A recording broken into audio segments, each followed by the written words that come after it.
91. Meditation in a Tool Shed.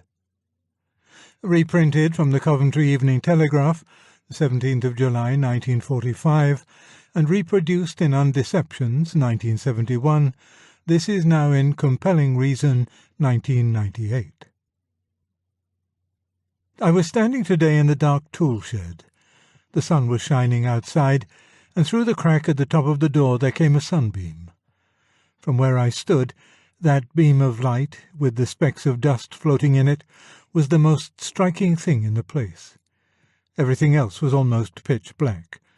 I was seeing the beam, not seeing things by it. Then I moved, so that the beam fell on my eyes. Instantly the whole previous picture vanished. I saw no tool shed, and, above all, no beam.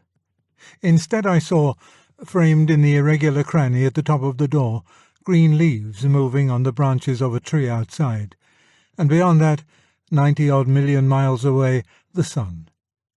Looking along the beam and looking at the beam are very different experiences. But this is only a very simple example of the difference between looking at and looking along. A young man meets a girl. The whole world looks different when he sees her. Her voice reminds him of something he has been trying to remember all his life, and 10 minutes casual chat with her is more precious than all the favours that all other women in the world could grant. He is, as they say, in love. Now comes a scientist, and describes this young man's experience from the outside. For him, it is all an affair of the young man's genes and a recognized biological stimulus. That is the difference between looking along the sexual impulse and looking at it. When you have got into the habit of making this distinction, you will find examples of it all day long. The mathematician sits thinking, and to him it seems that he is contemplating timeless and spaceless truths about quantity. But the cerebral physiologist, if he could look inside the mathematician's head, would find nothing timeless and spaceless there, only tiny movements in the grey matter. The savage dances in ecstasy at midnight before Nyanga, and feels with every muscle that his dance is helping to bring in the new green crops, and the spring rain, and the babies. The anthropologist, observing that savage, records that he is performing a fertility ritual of the type so-and-so. The girl cries over her broken doll, and feels that she has lost a real friend. The psychologist says that her nascent maternal instinct has been temporarily lavished on a bit of shaped and coloured wax. As soon as you have grasped this simple distinction, it raises a question. You get one experience of a thing when you look along it, and another when you look at it. Which is the true or valid experience? Which tells you most about the thing? And you can hardly ask that question without noticing that for the last 50 years or so everyone has been taking the answer for granted.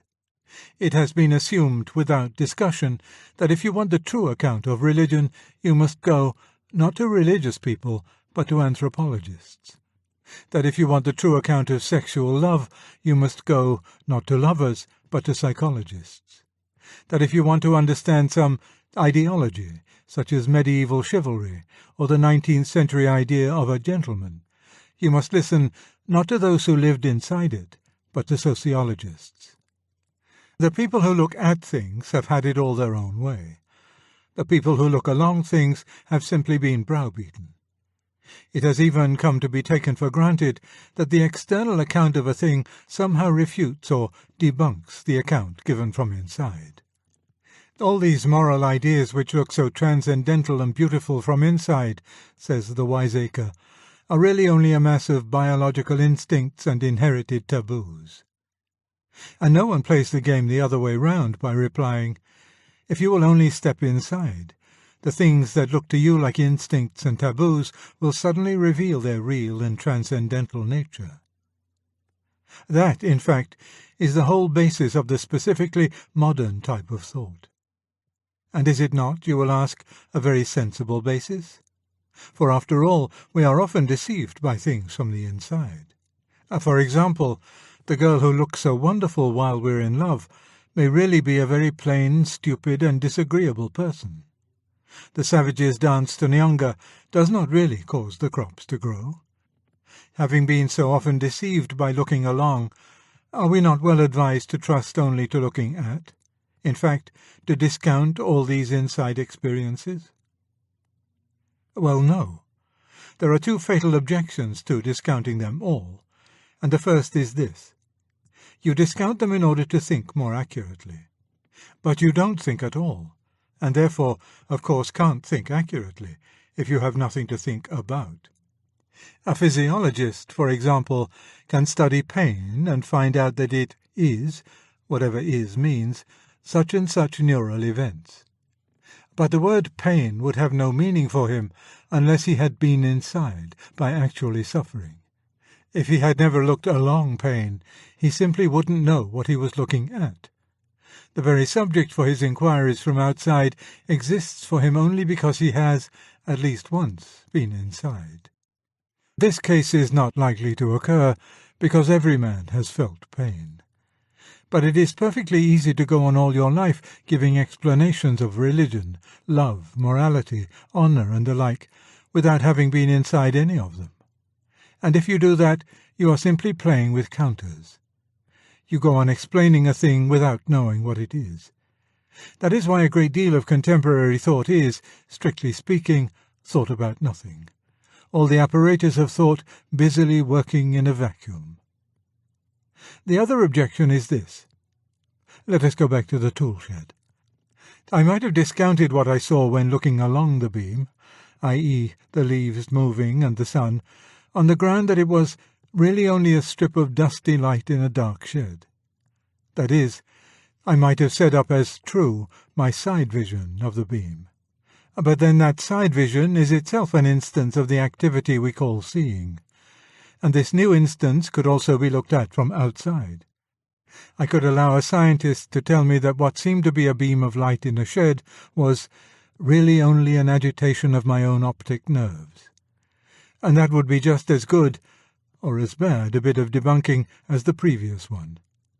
The picture of the beam in the tool shed would now have to be discounted, just as the previous picture of the trees and the sun had been discounted. And then, where are you? In other words, you can step outside one experience only by stepping inside another. Therefore, if all inside experiences are misleading, we are always misled. The cerebral physiologist may say, if he chooses, that the mathematician's thought is only tiny physical movements of the grey matter. But then, what about the cerebral physiologist's own thought at that very moment?